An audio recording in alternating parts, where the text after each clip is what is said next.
This used to be a forest that hummed with bees.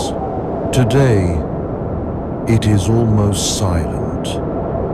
In the hills around Marmaris, flames turned living pine forests into black skeletons and wiped out thousands of bee colonies in just a few days.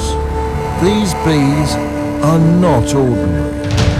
They help produce almost all of the world's pine honey. When the forest burned, their bees, their income, and their future burned with it.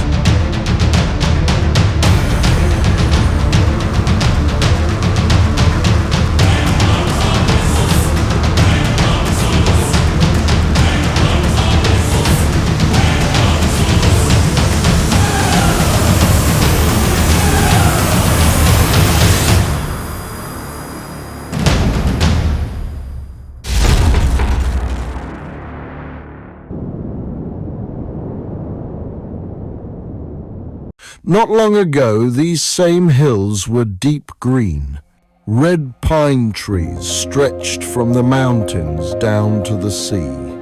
And between the trunks, millions of bees were at work. Here in Muğla, beekeeping is more than a job. Families have followed the bees for generations, moving their hives with the seasons, learning to read the weather, the flowers, and the forest. Every autumn, beekeepers from across Türkiye brought their hives to these slopes because this is the heart of pine honey, a dark, mineral-rich honey that exists in only a few corners of the world.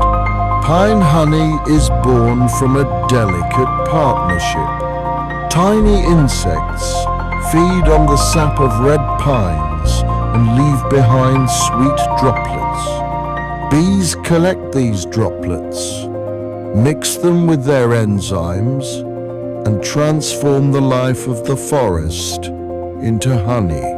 The insects depend on the trees.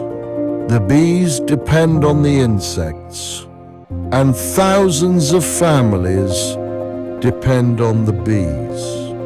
That is why protecting local bees and forests is urgent. When we protect bees, we protect much more than honey. We protect the pollination of crops and wild plants. We protect forests that hold soil, store water, and cool the air. We protect cultures and traditions built around the rhythm of the hives. In the burned forests of Marmaris, the scars are still visible. But if you listen carefully, between the silence and the wind, the sound of bees is slowly returning. Their flight is fragile, but their work sustains life in these hills. What we choose today will decide whether these forests stay silent or once again hum with bees